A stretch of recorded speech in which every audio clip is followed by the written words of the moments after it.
This is not a new topic. I remember talking about it not so long ago, at the time when the national budget was finally delivered, and one of the things that we got to notice is that VIP protection gets a lot of money.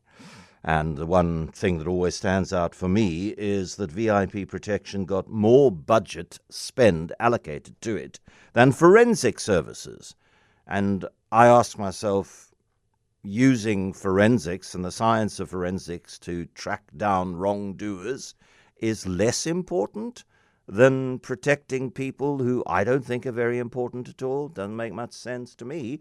But we've got those figures are on the table again because there was a parliamentary question, and therefore a parliamentary answer, because thank goodness largely that system of parliamentarians asking questions and then getting written replies, that still pertains, still happens.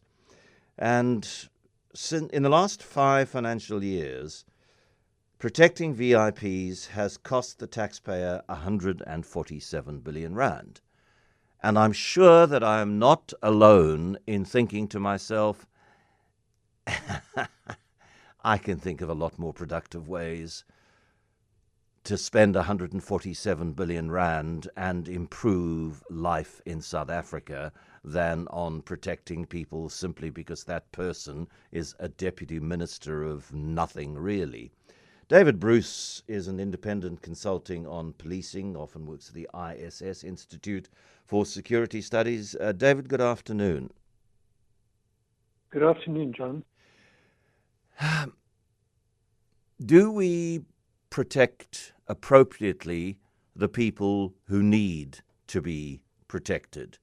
Or do we just throw very expensive protecting at a wide range of people simply because they have a title which supposedly entitles them to protection?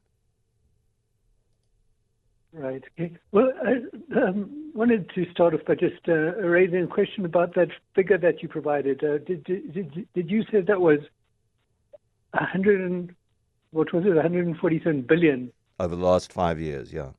Okay. Are you sure about that? Because I mean, I've been trying to look at the numbers, and I have a sense that I'm still, I haven't quite got to the bottom of what these numbers look like, or perhaps anywhere near the bottom. But it was but it was in a news. It was in a news 20. Budget is the total police budget right at the moment is about 120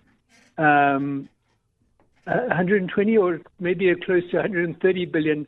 And in any one year, I think, this division of the SAPS receives about 3% of that budget, or at least, they have about 3% of the personnel in the SAPS.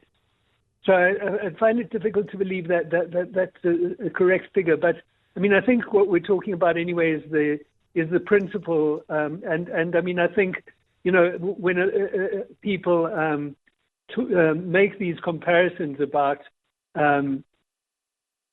the expenditure on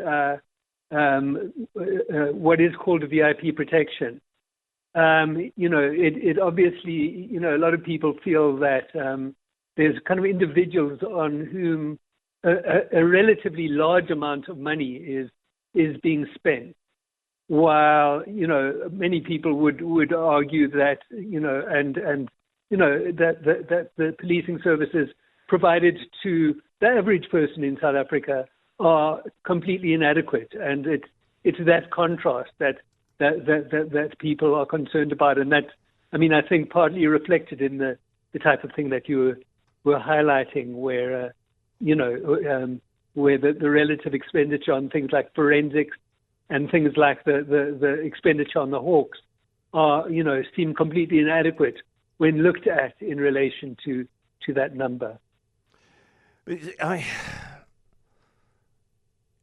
There are countries in the world, like the UK, where the vast majority of parliamentarians and the ministers of state walk around without any protection at all. unless a specific threat has been made, and then they get protection until the threat assessment says the threat has gone away or has been dealt with. Do you have any idea, David, where South Africa sits in that sort of continuum of countries that might be accused of overprotecting and countries, because South Africa is a more dangerous country than the UK. So I sort of struggle to, does Cyril Ramaphosa need 13 vehicles in his cavalcade when he moves from Parliament to his home in Newlands? Those are questions that I don't really have easy answers inside my own thinking about it. Right. Well, you see, I mean, if we leave aside the president, if we don't start with the president, but if we look at some of the functions that receive protection include, for instance, the chairperson and deputy chairperson of the provincial the speaker and deputy speaker of the provincial legislature. And I would argue that if one's talking about the deputy speaker of the provincial legislature, my impression would be that isn't, this isn't, these services aren't provided relative to an assessment of the threat that these people are facing, but it's more, related. It's almost a symbolic. They're provided with this type of protection relative to almost as acknowledgement of the importance of their office, rather than So it isn't. It isn't connected to a threat assessment. And so, one might argue that it's from that point of view, and considering the resource challenges facing policing in South Africa overall, that's an inappropriate, expense, that it's clearly not essential. So every cabinet minister gets protection. Every deputy minister gets protection. As you said, speakers, deputy speakers of regional legislatures get protection. And it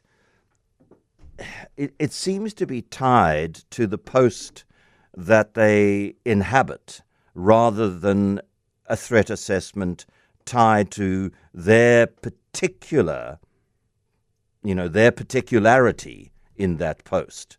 So a threat assessment against regional parliamentary speaker A might go, no, that's a very popular person, no threat at all.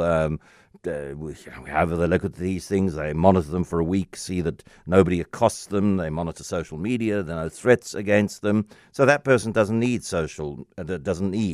protection. But the deputy speaker in KwaZulu-Natal, there's a lot of social media stuff about a speech made in the regional legislature, and a lot of that stuff contains threats of violence. So let us, for the next while, make sure that that person has several bodyguards. That seems the way to go, but it's not the way we go. Right. Yeah, I think that's correct. That this particular deployment of protection services is not based essentially on a threat assessment. As I was suggesting, I think it's in some ways grounded in the importance attached to these kind of offices, and it's almost a way of through which the security services pay a kind of fealty or honor senior dignitaries in the country. So if these services were provided relative to the threat that they were facing, they would be concentrated in parts of the country where these threats are most apparent. Many of the people, who seem to be most vulnerable are, for instance, people in local government, or and to some degree people in some other kind of political positions in provinces like KwaZulu-Natal and the Eastern Cape. And there are, of course, others such as whistleblowers, even investigators in agencies, including, not only the SAPS, but in investigative agencies such as the SIU, who might, be dealing with cases where, where whistleblowers have been killed, for instance.